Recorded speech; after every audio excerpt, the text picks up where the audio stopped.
경희대학교 시민교육 다양성 프로젝트 에코.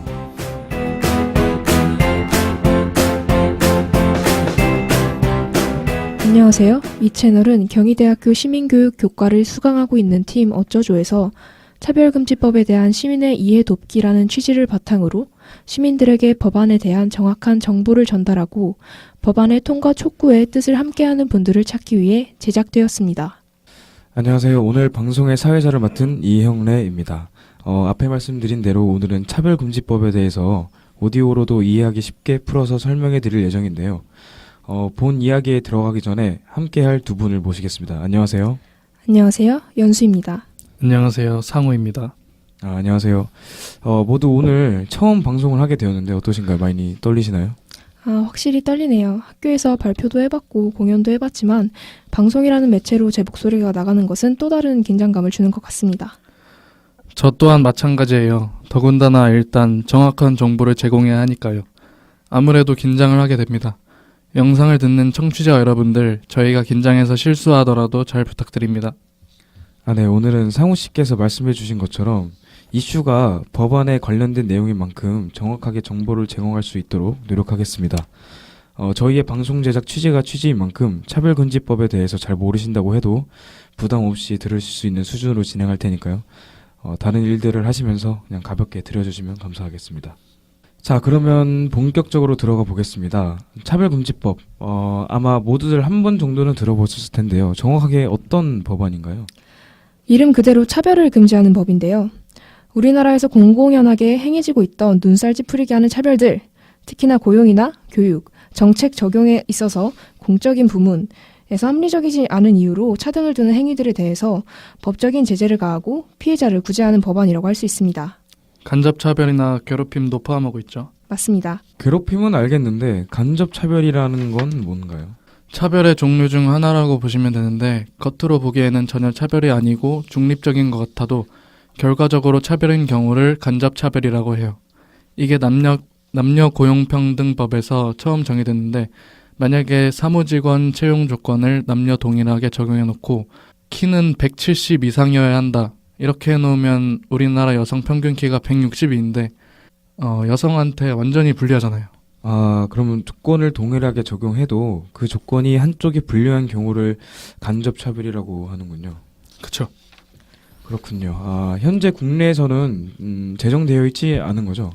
지금까지 총 3번 정도 이 법안이 국회에 올랐지만 3번 모두 회기 만료로 폐기되었어요. 마지막으로 발의됐던 게 2013년이니까 벌써 5년째 소식이 없다고 할 수 있습니다. 3번이나 올랐는데 다 폐기가 된 건가요? 네. 심지어 마지막으로 발의했던 김한길 의원과 최원식 의원은 법안을 철회하기도 했어요. 왜 그랬을까요? 차별을 금지한다면 상당히 좋은 취지의 법안 같은데요. 반대 여론이 강력하게 형성되었기 때문이라고 보는 게 적당할 것 같은데요. 그 철회 사건에 있어서는 차별 금지 사유에 성적 지향이 포함된 것 때문에 보수 기독교 단체들의 반대가 무척 극심했다고 합니다. 동성애를 찬성하는 법안이다 라면서 엄청 논란이 많았고 사실 지금도 이것 때문에 엄청 시끄러운 상황입니다. 기독교에서는 또 동성애를 반대하는군요. 기독교라고 무조건 동성애를 반대하는 것은 아닙니다. 반대하지 않는 기독교인도 분명히 존재하고 동성애를 반대하는 종교가 기독교만 있는 것도 아닙니다. 다만 국내에서 기독교 단체들이 강력하게 힘을 행사하고 있을 뿐인데요. 반대하는 이유를 알아보니 성경이 직접적으로 동성애를 금기시하는 구절이 있다고 하더라고요. 그래서 일부 보수 성향을 띤 기독교 단체에서 적극적으로 차별금지법 제정에 반대를 외치고 있는 상황입니다. 기독교 단체들과는 얼마 전에 인천에서 있었던 퀴어 문화 축제에서도 마찰이 있었다죠? 맞아요. 여러모로 뜨겁게 논의되고 있는 시점이죠. 하지만 차별금지법이 성소수자들의 차별에 대해서만 논하고 있는 법안은 아니잖아요. 그죠? 그렇죠. 중요한 부분이 바로 여기입니다. 지금 우리가 이야기하고 있는 차별금지법은 포괄적 차별금지법이에요. 성차별이나 장애, 나이와 같은 특정한 차별 사유가 아닌 모든 차별 사유들에 대해 금지하는 거죠. 그러면은 성적 지향은 그 수많은 차별 사유들 중에 하나일 뿐이고요. 네, 그렇죠. 그러면 그 차별 사유에는 어떤 게 또 있을까요? 차별 사유 엄청나게 많죠. 일단 성적 지향은 동성애뿐만 아니라 이성애, 양성애, 무성애 등등 되게 다양한 지향을 포함하고 있는 개념이에요. 그 외에 학력이나 가족 형태 및 가족 상황, 임신 또는 출산, 혼인 여부 등이 차별 사유에 있습니다. 물론 용모나 신체 조건, 사회적 신분과 같은 우리 주변의 흔한 차별들도 포함이 되고 출신 민족 및 출신 국가에 대한 차별도 금지하기 때문에 난민이나 외국인 노동자에 대한 차별도 금지되어 있다고 볼 수 있습니다. 그 외에도 엄청 많아요. 명시되어 있는 것만 열 몇 개나 되는데 여기에 나와 있지 않은 차별도 많이 존재하겠죠? 씁쓸한 부분이네요. 그렇다면 우리나라의 차별금지 법안 통과에 있어서 가장 크게 대립 중인 부분은 차별 사유에 성적 지향 항목을 넣느냐 마느냐의 문제라고 할 수 있을 텐데요. 여기에 대해 좀 더 얘기를 나눠보도록 하죠. 아무래도 종교단체라는 반대파가 뚜렷하게 존재하다 보니까 더욱 논란이 되고 있는 것 같은데요. 맞나요? 맞습니다. 진짜 장난 아니게 치열하죠. 반박의 수위가 생각보다 굉장히 강합니다. 한국기독교총연합회 전 홍재철 대표는 소수의 동성애자와 1200만 성도의 기독교 중 하나를 택해야 할 것이라는 인터뷰도 했습니다. 포커스가 이미 동성애에 맞춰져 있네요. 그렇다면 그들이 문제시하는 것은 차별금지법 자체가 아니라 차별금지법에 성적 지향 항목이 들어간 것인가요? 그렇죠. 차별금지법을 동성애 찬성법이나 동성애 차별금지법이라고 일컫는 등 성적 지향 항목에 대해서만 반대하고 있다고 합니다. 하지만 앞서 고왕 씨가 말씀해 주셨듯이 저희가 논의하고 있는 차별금지법은 성적 지향뿐만 아니라 다양한 차별금지 사유를 포함하고 있는 포괄적인 차별금지법입니다. 논란이 동성애에 초점이 맞춰지다 보니까 정말로 막 차별금지법이 동성애 찬성 법안이 된다라고 생각하시는 분들도 계시는 것 같은데 아닙니다. 차별금지법은 성적 지향을 비롯한 다양한 차별에 대해 금지하고 있는 법입니다. 성적 지향 부분에 대해서만 한정되어 논의되는 담론도 바뀌어야 한다고 생각합니다. 우리 사회에 존재하는 다양한 차별에 대해 논하기 위한 법안인데 큰 목소리에 묻혀 다른 차별이 묻히면 안 되니까요. 지금까지 차별금지 법안에 대해서 기본적인 것을 말씀하시던 두 분이 이제 자신들의 생각을 말하기 시작하셨네요. 좋습니다.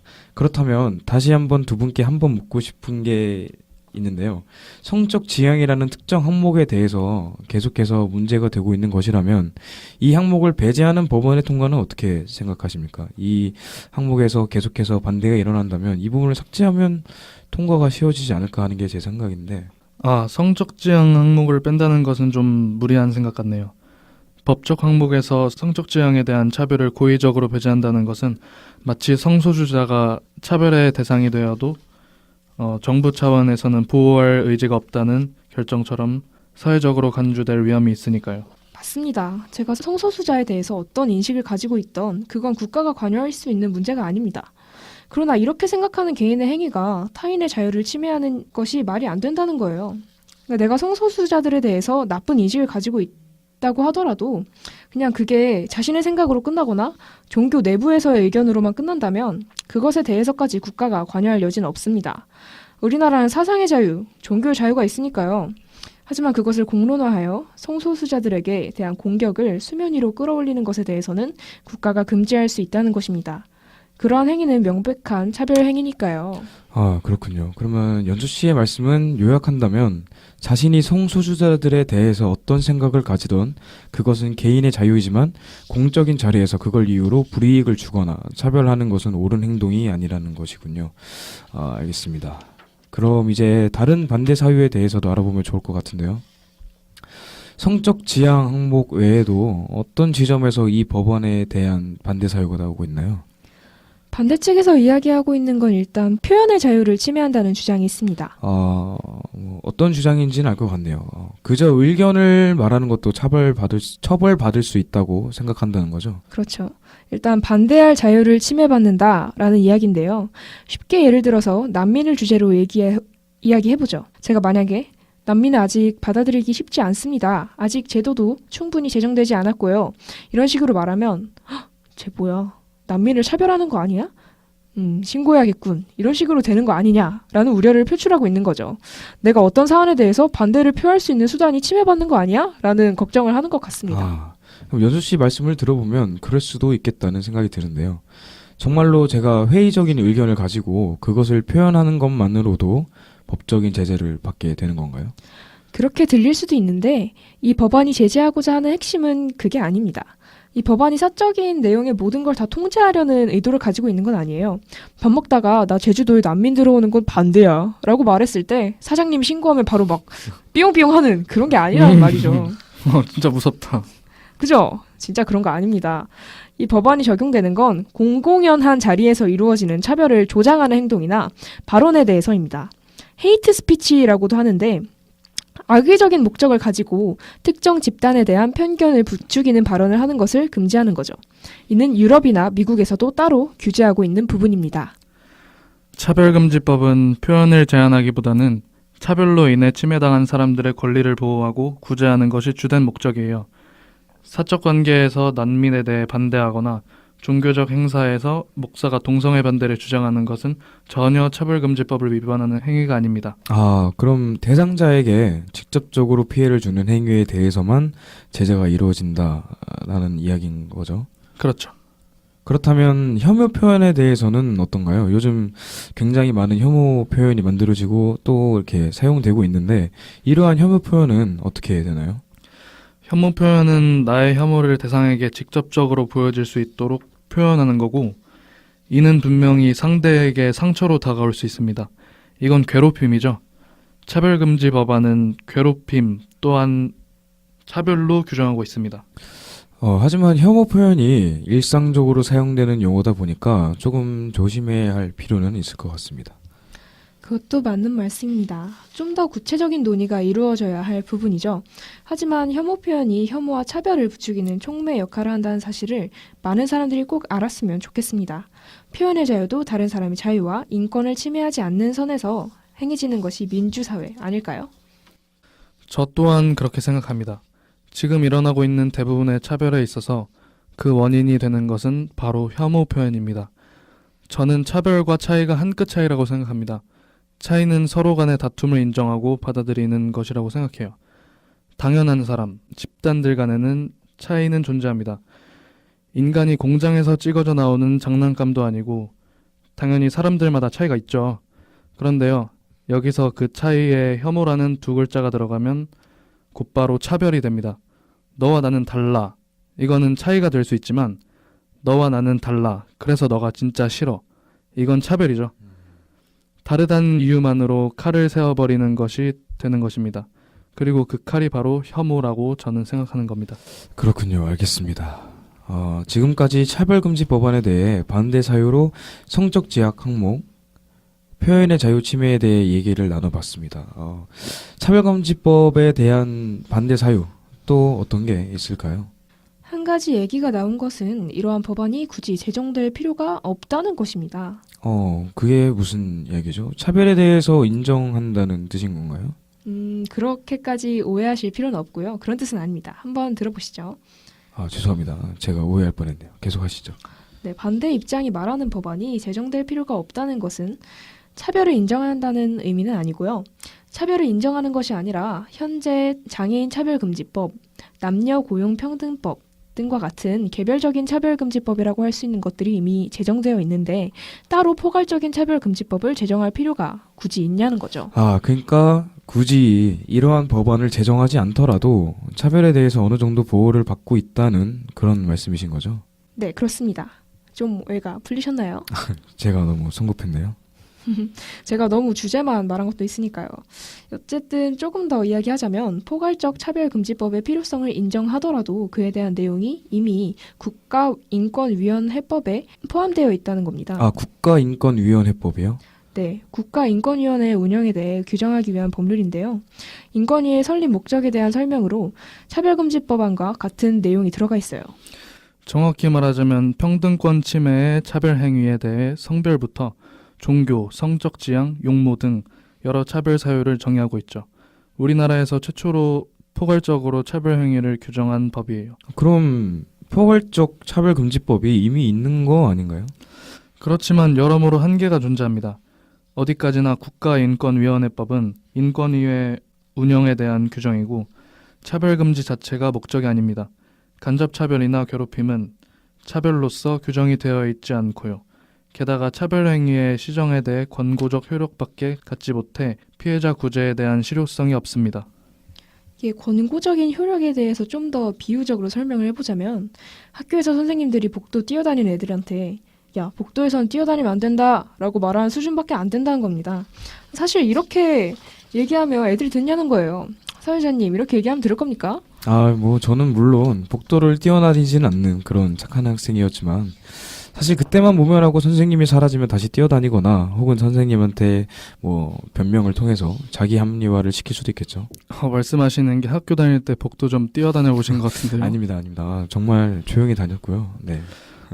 어쨌든 사회자님이 말씀해 주신 것처럼 이게 단순히 보여주기식 효력밖에는 없어요. 권고라는 게 무시하면 그만이거든요. 상우님 말씀이 맞습니다.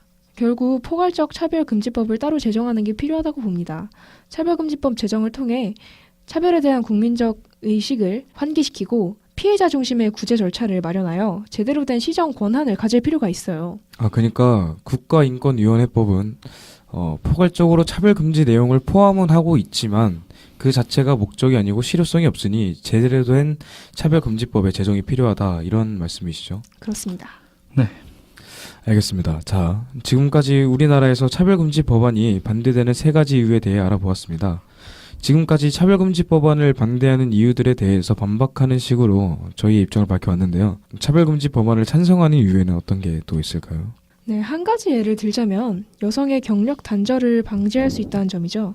차별금지법은 혼인 여부, 임신 또는 출산을 차별금지 사유로 규정하고 있습니다. 결혼 및 출산과 육아가 여성의 경력 단절의 큰 원인인 만큼 차별금지법이 직장 내 성평등에 크게 기여할 수 있을 것으로 보입니다.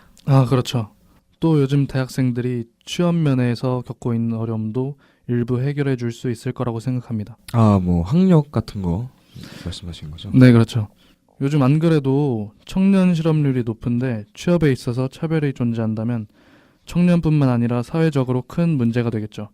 그런데 실제로 취업에서도 차별이 존재한다는 것이 드러난 사례들이 몇 있었습니다. KB국민은행에서 지난 2015년 신입행원 채용 과정에서 합격자 비율이 여성이 높자 남성 지원자들의 등급 점수를 상향 조정하고 여성 지원자 112명의 등급 점수를 하향 조정하여 불합격시킨 사실이 경찰 조사 결과 드러났었습니다. 이러한 차별은 사기업에서만이 아니라 심지어 공기업에서도 이루어졌습니다. 가스안전공사 채용에서도 여성 응시자들의 면접 점수를 조작해서 의도적으로 여성을 탈락시키고 특정 업체로부터 금품을 수수하는 비리를 저질러서 박기동 전 사장이 징역을 확정받은 바가 있죠. 이외에도 스카이 학생을 채용자들을 뽑기 위해서 다른 대학을 졸업한 채용자들의 점수를 깎는다든지 하는 사례도 뉴스에 나온 걸 다들 보셨을 겁니다. 이렇게 다양한 직종의 채용에 있어서 외모나 신체 조건 그리고 나이로도 차별받을 수 있다는 것은 사실상 모두가 알고 있는 씁쓸한 부분이죠. 맞아요. 정말 고쳐져야 할 취업 문화죠. 씁쓸하네요. 또 한마디 보태자면 현재 우리나라에 제정되어 있는 차별금지법제만으로는 현대사회에서 발생하는 차별을 모두 막을 수가 없습니다. 사회는 지금보다 더 빠르게 다원화될 것이고 차별의 사유는 더욱 복잡해질 것입니다. 그 복잡한 사유들 아울러 다루고 변화해가는 사회에 맞추어 수정해 나갈 수 있는 포괄적인 차별금지법에 대한 제정 필요하다고 생각합니다. 그렇군요. 그럼 앞으로 제정돼야 할 차별금지법은 이래야 한다 하는 본인의 의견을 말씀해 주실 수 있나요? 사실 차별이란 게 나 누굴 차별해야겠어 라고 하고 의도적으로 발생하는 게 아닌 무의식적인 행동이 많잖아요. 그렇죠. 보통 차별은 당한 사람만 안다고들 하잖아요. 맞아요. 그러니까 본인한테 엄청 자연스러운 행동이었는데 그게 사실 누군가에 대한 차별이 될 수 있고 그래서 고치기 힘든 것 같아요. 그래도 그렇기 때문에 더더욱 자세히 다뤄져야 하는 부분입니다. 특히 피해자의 구제 조치에 대해서는 더욱 정확하고 구체적이어야 하고요. 우리 사회에 존재하는 다양한 차별에 대한 많은 논의가 이루어야 되겠죠. 어떤 차별이 존재하는지, 어떤 식으로 드러나는지 이런. 그쵸. 차별은 고치기 어렵다고 해서 그냥 덮어둘 문제는 아닙니다. 차별은 누구나 그 대상이 될 수 있으니까요. 시민 모두가 사회 안에 존재하는 차별, 그리고 그것을 막기 위한 첫걸음이라고 볼 수 있는 차별금지법을 나의 문제처럼 여기고 관심 가져주시길 바랍니다. 그렇군요. 지금까지 차별금지법의 필요성에 대해 한 번 더 생각하게 해주는 두 분의 말씀이었습니다. 두 분 좋은 말씀 감사합니다. 감사합니다. 감사합니다. 네, 지금까지 우리나라에서 한창 논란이 되었던 차별금지법에 대해 말씀 나눠보았습니다. 민주주의 사회에 사는 시민이라면 한 번쯤 곰곰이 생각해봐야 할 문제인데요. 이 방송이 청취자 여러분의 생각에 도움이 되었으면 좋겠습니다. 차별금지법 제정을 포함한 평등 실현을 위한 우리의 관심, 이것이 포인트라는 생각이 듭니다. 저희의 이야기가 청취자 여러분들께 잘 전달되었길 바라며 이것으로 방송을 마치도록 하겠습니다. 감사합니다.